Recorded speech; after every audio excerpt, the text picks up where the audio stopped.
పాలస్తీనాపై యుద్ధం ప్రారంభమై ఏడాది అయిన సందర్భంగా ఇజ్రాయెల్ యుద్ధ ఉన్మాదాన్ని, అమెరికన్ సామ్రాజ్యవాదం దౌర్జన్యాన్ని ఖండిస్తూ వామపక్షాలు నిరసన ప్రదర్శన చేపట్టారు.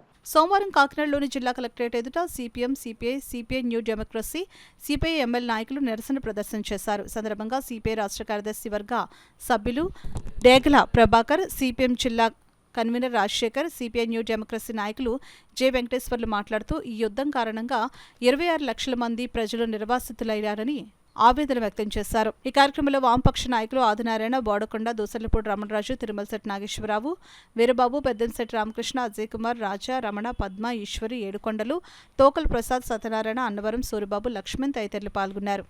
వీళ్ళ మీద దాడి చేస్తుంది కాబట్టి ఐక్యరాజ్య సమితి వాళ్ళు ఖండించలేదు కాబట్టి వాళ్ళు కూడా మా దేశంలో కాలు పెట్టడానికి వీలు లేదని ఫర్మానాన్ని తయారు చేసి ఇష్యూ చేసేంత భయంకరమైన పరిస్థితికి వాళ్ళ ఇజ్రాయెల్ పోయిందంటే వాళ్ళకున్న అహంకారమే కారణం.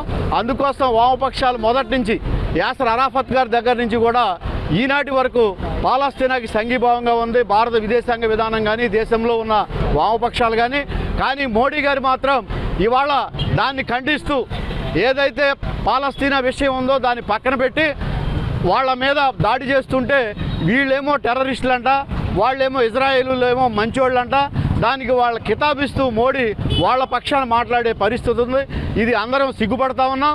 ఈ పద్ధతి నుంచి బయటపడి ఏదైతే మనం ముందు తరం పెట్టారో అలీనా విదేశాంగ విధానాన్ని అమలు చేస్తే మంచిదని చెప్పేసి మోడీకి సూచన చేస్తూ ఈ కార్యక్రమంలో పాల్గొన్న అందరికీ మరొకసారి నమస్కారాలు తెలియజేస్తూ సెలవులేసి అంతగా దేశంగా ఈరోజు ఇజ్రాయెల్ పాలస్తీనా మీద దాడులు చేస్తుంది. అంతర్జాతీయ సంస్థ ఐక్యరాజ్య సమితి చేసిన తీర్మానాలను కూడా వ్యతిరేకంగా నేను దాన్ని పాటించననే పద్ధతులు ఈరోజు ఐక్యరాజ్య సమితిని కూడా ఉల్లంఘించి ఈరోజు ఇజ్రాయెల్ దాడులు కొనసాగిస్తోంది. తక్షణం యుద్ధ విరమణ చేయాలి, ఐక్యరాజ్య సమితి చేసిన తీర్మానాన్ని కట్టుబడి ఉండాలని చెప్పి ఈరోజు దేశవ్యాప్తంగా వామపక్ష పార్టీలు అన్నీ కలిపి పాలస్తీనా సంఘీభావంగా పాటిస్తూ ఉన్నాం.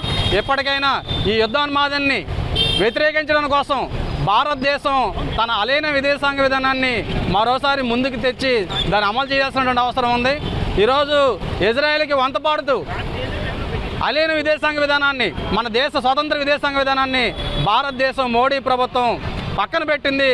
ఇవన్నీ కూడా చుట్టుపక్కల ఉన్న దేశాలకి, మన పొరుగునున్న దేశాలకి భారతదేశం శత్రు దేశంగా జరిగేటువంటి పరిణామాలు వస్తూ ఉన్నాయి. ఎప్పటికైనా కేంద్ర ప్రభుత్వం తన వైఖరి మార్చుకోవాలి, పాలస్తీనాకి సంఘీభావం తెలపాలి, ఐక్యరాజ్య సమితికి చేసిన తీర్మానాన్ని ఇజ్రాయెల్ పాటించే విధంగా ఒత్తిడి చేయాలని చెప్పి వామపక్ష పార్టీలుగా మేము డిమాండ్ చేస్తున్నాం.